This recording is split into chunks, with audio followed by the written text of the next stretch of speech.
एक राजा और एक रानी, ऐसी थी अभिषेक बच्चन और करिश्मा कपूर की कहानी। अब इस परफेक्ट रिलेशनशिप में कौन तीसरा बीच में आया और उसने इस लव स्टोरी को खत्म कर दिया, आइए जानते हैं। करिश्मा कपूर ने 17 साल की एज में ही बॉलीवुड को ज्वाइन किया। करिश्मा कपूर कपूर खानदान की पहली बेटी जिसने बॉलीवुड ज्वाइन किया और कपूर खानदान का रूल तोड़ दिया। कपूर खानदान में कोई भी बेटी बहू को बाहर काम करना बैन है। नीतू कपूर, उसकी बेटी और बाकी कपूर लेडीज के साथ भी ऐसा ही हुआ है।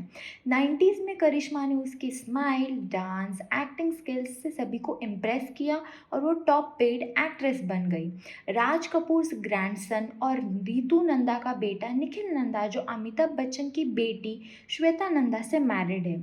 तो 1997 में निखिल और श्वेता की शादी में करिश्मा और अभिषेक की मुलाकात हुई और उसके बाद दोनों ने डेटिंग चालू की। तब करिश्मा बहुत बड़ी स्टार थी और अभिषेक बच्चन ने अपना करियर सिर्फ स्टार्ट किया था। दोनों ने 5 साल तक डेट किया और अमिताभ बच्चन के 60th बर्थडे सेलिब्रेशन 2002 में करिश्मा और अभिषेक की एंगेजमेंट अनाउंस की। जया बच्चन ने करिश्मा को हमारी बहू ऐसा इंट्रोडक्शन भी किया। पहले दोनों फैमिलीज बहुत खुश थी, लेकिन एंगेजमेंट के 4 महीने बाद एंगेजमेंट टूटने की खबर सामने आई। जया बच्चन ने एक इंटरव्यू में अभिषेक का डिसीजन बोलकर इस बात को टाल दिया। उस टाइम 2002 में अभिषेक इंडस्ट्री में नया था और उसकी मूवीज भी फ्लॉप चल रही थी। अब बबीता मतलब करिश्मा कपूर की माँ ये सब जानती थी, लेकिन फिर भी वो शादी के लिए तैयार थी। लेकिन करिश्मा कपूर के पिता रणधीर कपूर भी अभिषेक बच्चन की तरह ही थे। 90s में उनको जो रोल मिलता था वो लेते थे और ज़्यादा फीस चार्ज नहीं करते थे। कस्मे वादे फिल्म में Amitabh Bachchan was paid 2.75 lakhs, rakhi was paid 75,000, Neetu 50,000 और रणधीर को सिर्फ 10,000 मिले थे। कोई भी प्रोड्यूसर रणधीर को मार्केट प्राइस नहीं देता था, जो वो मुंह मांगी प्राइस उसी के भाई ऋषि कपूर को देते थे।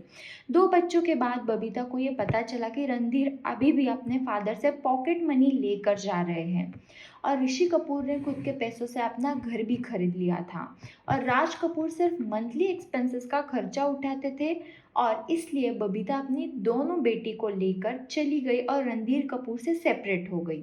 अब करिश्मा कपूर के टाइम बबीता अपनी बेटी को वही सेम सिचुएशन में नहीं डालना चाहती थी जहाँ से वो गुजरी है।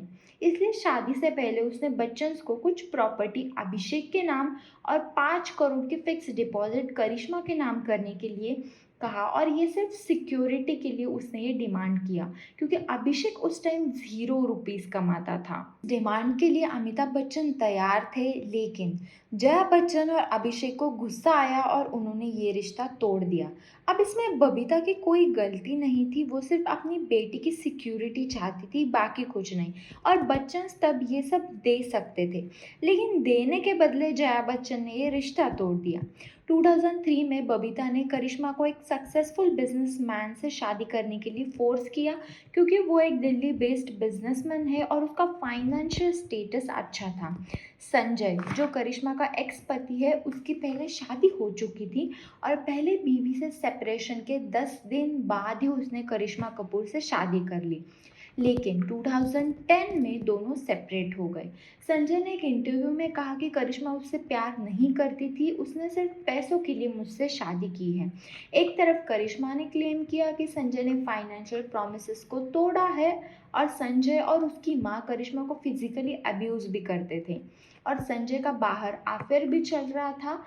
इस सब के बाद करिश्मा को अपने दोनों बच्चों की कस्टडी मिल गई और बच्चों के लिए 14 करोड़ का बॉन्ड संजय ने दिया और बच्चों का सारा खर्चा भी संजय ही देगा। शायद करिश्मा और अभिषेक की शादी होती तो दोनों आज खुश होते, लेकिन बबीता भी उस टाइम गलत नहीं थी। उसने अपने एक्सपीरियंस से करिश्मा को एक बेटर लाइफ देना चाही, जो हर माँ अपनी बेटी के लिए करना चाहती है।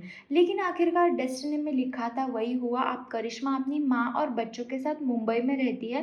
वैसे आपको क्या लगता है, बच्चन को बबीता की शर्त माननी चाहिए थी या उन्होंने ये रिश्ता तोड़कर अच्छा किया? मुझे कमेंट्स बॉक्स में ज़रूर बताइएगा।